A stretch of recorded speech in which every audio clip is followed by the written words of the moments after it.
It's got How Hi. are you guys? Good. How are you? Good, thank you very much. It's nice to Cool talk to you shirt. both. It's a talking point. That's Mr. rad. It's a talking point. Freeze. Really Let's good. put it out there. I watched the film this afternoon, loved it. Absolutely brilliant. Oh, Great time. thank you. Great time. The question for both of you, Samara, maybe you first. What were the most important ingredients to making this very unique relationship work in this film? Oh, me and Carl's relationship? Yes, yes. I mean, oh, I think we just it was a little bit like art imitates life, you know what I mean? Like he I was just like fell in love with him obviously, but then he'd also annoy me. I'd be like, "Why are you doing like shut up?" You know? And he'd like put letters under my door, like, I know what you did last summer, like kind of prank me, and we just laugh and be silly. And it was a breeze. It was very, very fun. Oh, Um, your director tells me you are a very sunny personality. You always you came in and like 2024 is going to be the best year ever and all this kind of stuff. Is this true? Is this how you keep everyone going? Shawn tells that story, and when he tells it, it sounds so corny to me, like a guy that walks into a meeting. He's like, let's just talk about how awesome this year is. But I will say, I grew up, I didn't have television, right? Okay, growing up. I did have a black and white TV, and if you like put some tinfoil on the antenna, you could get black and white Mister Rogers' Neighborhood. All right, very very wholesome guy. It's very easy in Hollywood to get jaded and to feel pessimistic and to sort of kind of like lose the magic. And I don't know, after COVID and stuff and where I'm at in my life right now, I just figure if I'm not having fun, what am I doing here in this industry? And when I met Shawn, it was his first movie he was getting off the ground. And I thought that's an amazing occasion.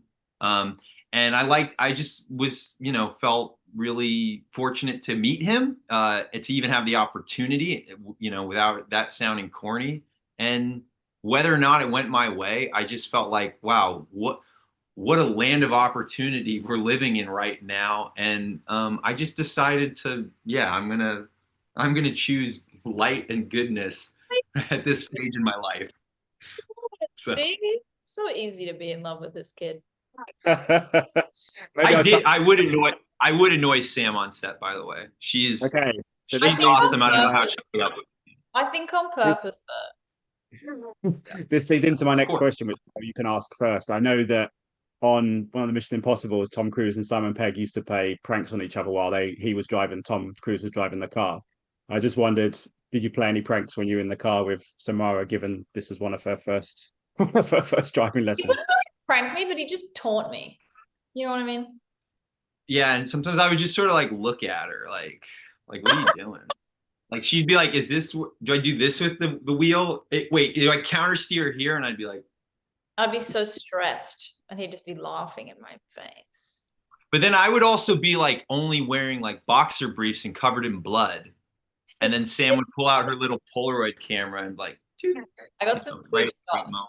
I got some really good shots. Got some good BTS photos. Yeah. You look woofy. You'll be happy. What was the first day of driving like, Samara? Because I know that this was the first time you got behind the wheel of a car. Yeah, yeah. I mean, the first time I got behind the wheel of the car was like 6 months before we were shooting, and I knew I had to learn how to drive quickly. And so I called up Melrose Driving School, and this lovely guy, Adam, who's becoming a soldier, which was interesting. So he had a very like militant way of teaching, which was good. It was quite calming. And it was terrifying. It just didn't make any sense to me, the whole concept of driving. It was very alien. Going too fast, and there's not enough like bubble wrap on the road. Like they need to think of a different system. Like it was all just too much. You think the road should have bubble wrap on it? I think the road should be like, instead of the lines on the road, it should be like bubble wrap or like some kind of air mechanism that's like pushing the cars so that they can't physically touch. Just something. There's got to be something. Like we're not in the Like middle of. bumpers at the bowling alley.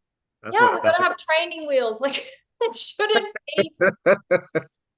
There's also like no middle ground, you know what I mean? It's like you learn by just going on the streets. There's no like, oh, you can test with like tester cars.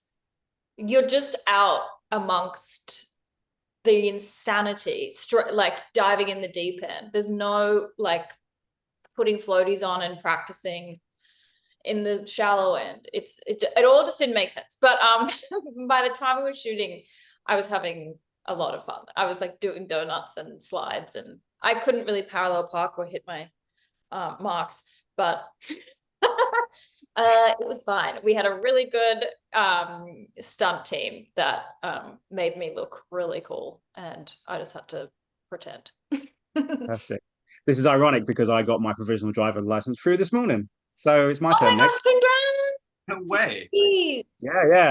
Yeah. My Well, wife's we doing don't hers. have She's L's American. and P's in LA. Can't. Yeah, my wife is doing hers and she can't parallel park either. She's American and she can drive, but she can't parallel park. So that'll be fun. I gave up. You guys are perfect for the sequel. Your cast. Guys, I really enjoyed the movie. Thank you so much for your time. Absolute pleasure. I wish you all the best. Thank you so much. Thanks, Thanks, you. Scott. Thanks, guys. Ladies and gentlemen, you're watching Hey You Guys! Hey, you guys! Hey, you guys! Hey, that's what they all say. Hey, you guys! Hey, you guys!